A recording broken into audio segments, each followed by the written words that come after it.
So when we meet a new individual, one thing we try to emphasize is that you're a person with an amputation. So we don't get magnified on the residual limb itself or the condition itself. So we treat the person as someone who has likes and needs and hobbies, sports being one of them. So we really encourage them to investigate what it is they want to be able to do beyond the initial fitting. If you're looking at prosthetics, you're looking at the population that is missing part or all of a limb. So with a competitive upper extremity golfer, they typically will need a specific specialized attachment.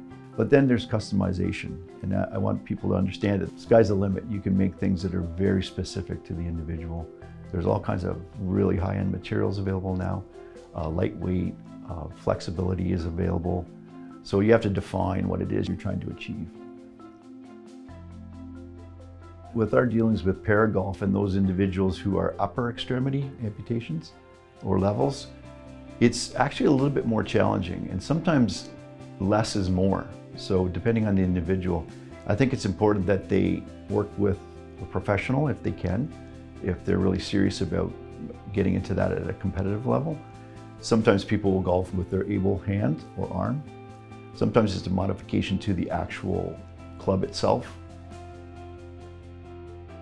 So in orthotics, it's supporting, it could be a deficiency that leads to muscle impairment or weakness, skeletal deformity in some capacity that needs an intervention, which could be a simple plastic device, carbon fiber support, articulated devices that have range of motion, but it limits the direction that maybe is where there's a spasticity or a tone problem. There's a large variety and different applications available.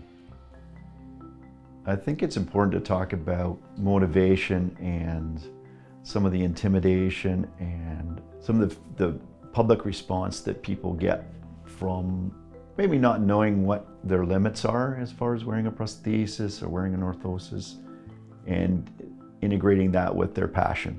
So I think that people that I've seen and worked with, they can push themselves way beyond what we really think is possible.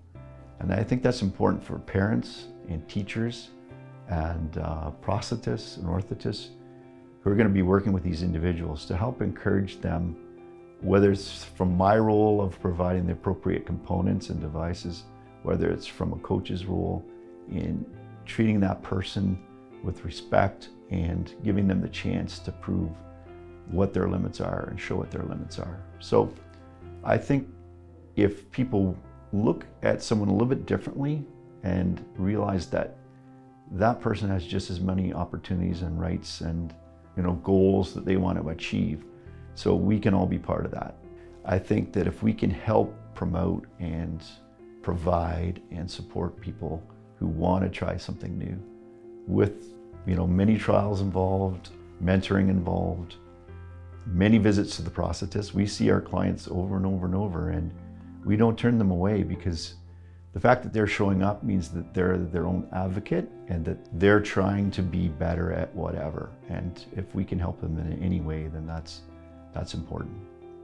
It's so impressive how people can overcome and adapt and rise up to a level that's beyond what would be expected from a so-called normal individual. So I think it's important to remember that we all have this drive and we all have this will to be better at all levels. So it doesn't exclude anybody that happens to be wearing a prosthesis or somebody that happens to wear an orthotic. So just telling people to dig deep, be your own advocate, connect yourself with the right groups.